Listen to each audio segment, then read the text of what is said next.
Engineering से related छोटी बड़ी इन्फॉर्मेशन के लिए सब्सक्राइब करिए हमें। Hey, what's up everybody? This is Archika and you're watching Student खबरी। बहुत इंपॉर्टेंट टॉपिक के साथ मैं आपके सामने हूँ, जहाँ पे आपके सवाल और मेरे जवाब। ये वीडियो है उनके लिए जिन्होंने ऑलरेडी एक साल ड्रॉप ले लिया है और अब उनका रिजल्ट बहुत अच्छा नहीं रहा है और वो सोच नहीं पा रहे, डिसाइड नहीं कर पा रहे that what should I do, मैं क्या करूँ। तो क्या करना है उसका जवाब तो मैं इस वीडियो में दूंगी, बट मैं खुद भी एक ड्रॉपर रह चुकी हूँ तो मैं आपकी भावनाओं को समझ सकती हूँ। होता क्या है कि जब आप एक साल ड्रॉप लेते हो तो हर कोई वो प्रेशर को हैंडल नहीं कर पाता है, वो स्ट्रेस को हैंडल नहीं कर पाता है कि यार एक साल मैंने ड्रॉप लिया है, आप 18 घंटे पढ़ रहे हो या 20 घंटे पढ़ रहे हो या 15 घंटे पढ़ रहे हो। एक स्ट्रेस होता है कि यार नहीं मैंने ड्रॉप लिया है तो मुझे आईआईटी जाना है, या नहीं मुझे तो परफॉर्म करना है। तो उसकी वजह से कहीं ना कहीं आपकी परफॉर्मेंस में भी इफेक्ट करता है और परफॉर्मेंस के साथ साथ रिजल्ट में भी इफेक्ट करता है। तो ये जो आपके साथ हुआ है वो मेरे साथ ऑलरेडी हो चुका है और इसी वजह से I think I was the right person to make this video. So बिना किसी टाइम को वेस्ट करते हुए शुरू करते हैं इस वीडियो को। सबसे पहले जो स्टूडेंट कॉलेजेस चाहते हैं वो होते हैं IIT, then NIT, then triple IT, and then triple IT के बाद अगर हम बात करें GFTI, राइट। ये कॉलेजेस होते हैं जिनको स्टूडेंट सबसे ज्यादा चाहते हैं अगर हम कॉलेजेस में बात करें, राइट। अब लेट्स से आपको ये नहीं मिल रहा है, मैं अपना हाथ गंदा कर रही हूँ, लेट्स से अगर आपको ये नहीं मिल रहा है या फिर अगर आपको इसमें कोई बहुत अच्छा NIT नहीं मिल रहा है, जहाँ का एक्सपोजर अच्छा नहीं है, जहाँ का प्लेसमेंट अच्छा नहीं है, डिपेंड करता है कि आपकी एक कॉलेज से क्या प्रेफरेंस है। I mean you looking a college for exposure, for brand name और फॉर प्लेसमेंट। अगर ये भी नहीं मिल रहा है तो आप ये देख सकते हैं, इसमें भी कोई अच्छा नहीं मिल रहा। अगेन अच्छा दैट मीन्स फैकल्टीज अच्छे होने चाहिए, एक्सपोजर अच्छा होना चाहिए, पढ़ाई अच्छी होनी चाहिए, क्राउड अच्छा होना चाहिए, प्लेसमेंट्स अच्छे होने चाहिए जो स्टूडेंट्स की रीड है, और ऑब्वियसली वहाँ का सेलेक्टिव होना चाहिए। ये भी नहीं मिल रहा है तो आप इसको ट्राई कर सकते हैं, या फिर आप IIEST ट्राई कर सकते हैं, उनमें कुछ अच्छे कॉलेजेस ट्राई कर सकते हैं। और वो भी नहीं मिल रहा है तो आप इन सबको खत्म कर सकते हैं। आपके पास ऑप्शन जो है, इसको बहुत ध्यान से समझना है, ये ऑप्शन आपके लिए ब्रह्मास्त्र का काम कर सकते हैं। ऐसे आपने कई सारे रियलिटी शो में सुने होंगे ब्रह्मास्त्र, बट मैं भी यूज कर रही हूँ। That is called state government colleges.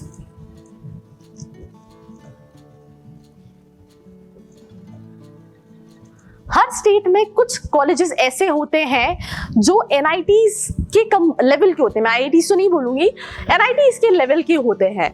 तो मेरा सजेशन ये है कि जिन स्टूडेंट ने ड्रॉप लिया है, राइट, उनको उनके परसेंटाइल और रैंक पे कोई बहुत अच्छा NIT, ट्रिपल IT, GFTI नहीं मिल रहा है तो वो सबसे पहले स्टेट गवर्नमेंट कॉलेजेस टारगेट कर सकते हैं। स्टेट गवर्नमेंट कॉलेजेस में कुछ कॉलेजेस ऐसे हैं जिनके प्लेसमेंट्स भी अच्छे हैं, बट ऑल इन ऑल अगर हम फैकल्टीज की बात करें, एक्सपोजर की बात करें, तो वो तो गवर्नमेंट कॉलेजेस में अच्छा मिल जाता है, बट प्लेसमेंट्स सारे गवर्नमेंट कॉलेजेस में अच्छे नहीं होते हैं। तो आप सबसे पहले स्टेट गवर्नमेंट कॉलेजेस टारगेट कर सकते हैं आपकी रैंक के हिसाब से। आप इसको होम स्टेट में भी देख सकते हैं। अब आप कहेंगे होम स्टेट क्या होता है? होम स्टेट मतलब जहां आप रहते हैं, या फिर आप ऑल इंडिया में भी देख सकते हैं। ऑल इंडिया सीट्स पे लेट्स से अगर आप बिहार के हैं तो आप MP देख सकते हैं, महाराष्ट्र देख सकते हैं, बैंगलोर देख सकते हैं, राइट। या फिर आप ऐसा कर सकते हैं कि होम स्टेट में आपके पास एडवांटेज ये है 80% सीट्स है और ऑल इंडिया पे आपके पास 20% सीट्स होती हैं, डिपेंडिंग अपॉन हर स्टेट के अलग अलग कोटा होता है। तो उस हिसाब से आप कॉलेजेस टारगेट कर सकते हैं। ये कॉलेजेस के साथ फायदा क्या है? फीस कम है बहुत सारे गवर्नमेंट कॉलेजेस की। आप ये मान के चलो कई सारे गवर्नमेंट कॉलेजेस ऐसे हैं जहाँ पे 2 लाख के अंदर आपको 4 साल का BTech हो जाता है। फैकल्टीज भी अच्छे, प्लेसमेंट्स भी अच्छे हैं यार, क्योंकि ये स्टूडेंट सोचते नहीं है कि मैं क्या चाहता हूँ, मैं BTech के बाद प्लेसमेंट चाहता हूँ, मैं एक जॉब करूँ एक IT कंपनी में। ऐसा नहीं होता है।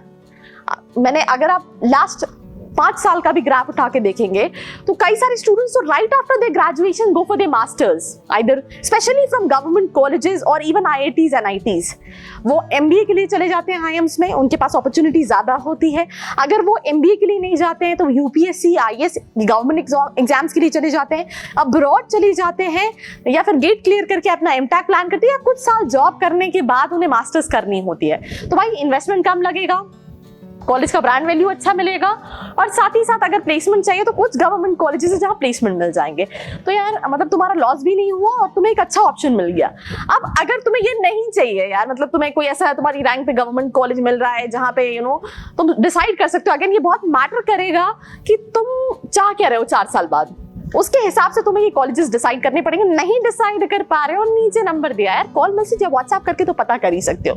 अब ये ऑप्शन को भी अगर मैं हटा दूं तो दो और ऑप्शन आते हैं लिस्ट में। एक आता है प्राइवेट कॉलेज।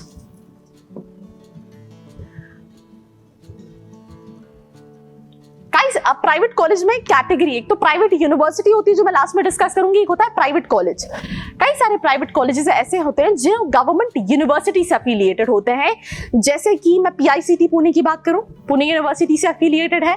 मैं बात करूं वीआईटी पुणे की, पुणे यूनिवर्सिटी से एफिलिएटेड है। मैं रामाया की बात करूं, दूसरी यूनिवर्सिटी से एफिलिएटेड, विश्वेश्वरैया टेक्नोलॉजिकल यूनिवर्सिटी से। मैं आरवी की बात करूं, विश्वेश्वरैया टेक्नोलॉजिकल यूनिवर्सिटी से एफिलिएटेड है। मैं एमपी में बात करूं, एसजीएसआईटीएस आरजीपीवी से एफिलिएटेड है, यूआईटी आरजीपीवी से एफिलिएटेड है। तो इनमें कॉलेजेस की फीस comparatively to top private universities कम होती हैं। और अगर आप इसमें लिस्ट निकालें तो प्लेसमेंट्स भी मिलते हैं। कई सारे ऐसे कॉलेजेस हैं जो लिटरली उनके प्लेसमेंट्स अच्छे हैं। अगर आपका प्लेसमेंट कंसर्न है, if placements are not concern, then बहुत सारे कॉलेजेस हैं, आप एक्सपोजर वाइज, आप ईसेल वाइज, आप फैकल्टीज वाइज, आप बहुत सारे पैरामीटर्स वाइज जज कर सकते हो यार। वो तो मतलब एक ऐसी चीज है कि तुम्हें डिसाइड करना है कि तुम्हें क्या चाहिए। लेट्स से मैं तुम शॉपिंग करने जाते हो तो तुम देखते हो ना कि तुम्हें कलर अच्छा चाहिए या फिर ब्रांड चाहिए या क्वालिटी चाहिए, बहुत सारे पैरामीटर्स है। तो उस हिसाब से तुम अपने कॉलेज को भी सिलेक्ट कर सकते हो। But keep this thing in your mind that do think कि इन लॉन्ग टर्म तुम क्या चाह रहे हो। लेट्स से अगर तुम में एमबीबीएस करना है तो बायो इज कंपलसरी यार। बायो नहीं लोगे तो एमबीबीएस कैसे करोगे? सिंपल सी चीज है ना, कॉमर्स लेके तो नहीं कर सकते। द सेम थिंग कि what after your BTech, masters और गवर्नमेंट जॉब्स और प्लेसमेंट्स और जो भी तुम्हारा कंसर्न हो उस हिसाब से तुम ऑप्ट कर सकते हो। तो ये मेरा थर्ड प्रेफरेंस है स्टूडेंट्स के लिए कि वो इनको टारगेट कर सकते हैं, क्योंकि फीस कम है, आरओआई अच्छा है, कम पैसे में फायदा अच्छा है मोटा मोटा अगर आप देखें तो। अगर हम इसको हटा दें तो last but not the least, that is private universities. I hope थोड़ा सा विजिबल हो या ना हो, but let me just try my level best. I know मेरी राइटिंग बहुत गंदी है। मेरे पापा कहते थे कि कीड़े मकोड़े मैं लिखती हूँ, तो थोड़ा सा झेल लो। प्राइवेट यूनिवर्सिटीज की अगर मैं बात करूँ तो बहुत सारी टॉप यूनिवर्सिटीज हैं। Let's say VIT is there, SRM is there, BITS Pilani is there, Thapar is there, बहुत सारी यूनिवर्सिटीज हैं। इन यूनिवर्सिटीज का इनटेक ज्यादा है और फीस भी ज्यादा है। जैसे अगर मैं अपनी जेब की बात करूं, जेब खाली है, कुछ भी नहीं है। मतलब अगर मेरी जेब की बेसिस पे मैं इन कॉलेजेस में एडमिशन लेने जाऊंगी तो मुझे नाम मिलने वाला है, क्योंकि मेरा 20 लाख का बजट नहीं है। तुम्हारा है तो तुम देख सकते हो। फिर वही बात आती है कि यार तुम 4 साल बाद चाह क्या रहे हो। अगर तुम 4 साल बाद मास्टर्स प्लान कर रहे हो तो क्या 20 लाख वर्थ है? क्योंकि एवरेज तुम देखोगे कुछ कॉलेज का 6 है, 8 है, 8 लाख एवरेज है, मतलब 6 लाख का भी पैकेज गया है। और 3,500 4,000 बच्चे प्लेसमेंट में बैठते हैं और इवन मोर देन दैट। तो अगर इनको देखते हो तो भाई पैसा है, एक्सपोजर चाह रहे हो, दिक्कत नहीं है तो तुम ले सकते हो।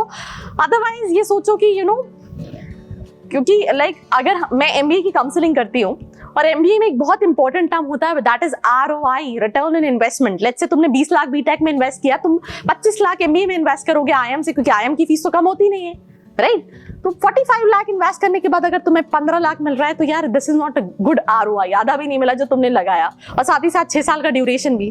तो ये सोच के तुम इन कॉलेजेस को टारगेट कर सकते हो। तो ये सारी चीजें हैं जो तुम्हें सोचने की जरूरत है। मतलब ऑल इन ऑल उदास होने की जरूरत नहीं। मेरा सजेशन है गवर्नमेंट कॉलेजेस देख सकते हो स्टेट के, या फिर दूसरे स्टेट के, या फिर कुछ प्राइवेट कॉलेजेस देख सकते हो। क्योंकि है क्या कि हर स्टूडेंट को सीएसआईटी चाहिए यार। सीएसआईटी में क्या है कि अगर आप किसी भी स्टेट का गवर्नमेंट कॉलेज देखो, अगर आप ऑल इंडिया सीट पे देख रहे हो 50-60 हजार पे क्लोज जाता है। ऑल इंडिया लेवल पे देख रहे हो, अगर आप होम स्टेट लेवल पे देख रहे हो तो भी 1 लाख में क्लोज जाता है अगर वो टॉप में आता है। तो ऐसे में ऑब्वियसली चांसेस कम होते हैं। तो आप सोच समझ के कॉलेज लो। अगर डिसाइड नहीं कर पा रहे हो, ड्रॉपर हो, तो यार कॉल करके पूछ सकते हो कौन से कॉलेजेस को टारगेट किया जा सकता है। उसके अलावा हम काउंसलिंग सर्विसेज भी प्रोवाइड करते हैं, व्हिच इज कॉल्ड, आप मेंटोरशिप भी ले सकते हो। अगर आपको जोसा काउंसलिंग करनी है या फिर स्टेट लेवल एमपीडीटी काउंसलिंग करनी है, इसमें आपके पास एक काउंसलर रहता है जो आपको चॉइस फिलिंग में गाइड करता है, कैसे काउंसलिंग करनी है, कैसे अपनी रैंक, कैसे अपनी ड्रीम कॉलेज को टारगेट करना है। या फिर आप एनालिटिकल काउंसलिंग सर्विसेज भी ले सकते हो, जिसमें आपके बिहाफ पे आपकी पूरी काउंसलिंग जो है वो काउंसलर करता है। और आपको आपके ड्रीम कॉलेज में जाने में हेल्प करता है। इसके लिए भी और डिटेल्स चाहिए यार, नीचे नंबर पे कॉल, मैसेज या व्हाट्सएप करके पता कर सकते हो। So this was all about this video. I hope आपको ये वीडियो पसंद आया होगा। अगर आप चाहते हो कि मैं ऐसी कुछ और टॉपिक्स को कवर करूं यार, कमेंट सेक्शन में जाके बताओ। वीडियो को लाइक करो, शेयर करो और चैनल को सब्सक्राइब करो, क्योंकि हम मिलने वाले हैं एक और वीडियो के साथ जो कि आपके लिए बहुत इंपॉर्टेंट होने वाली है। सो टिल देन, मी आशिकान साइनिंग ऑफ।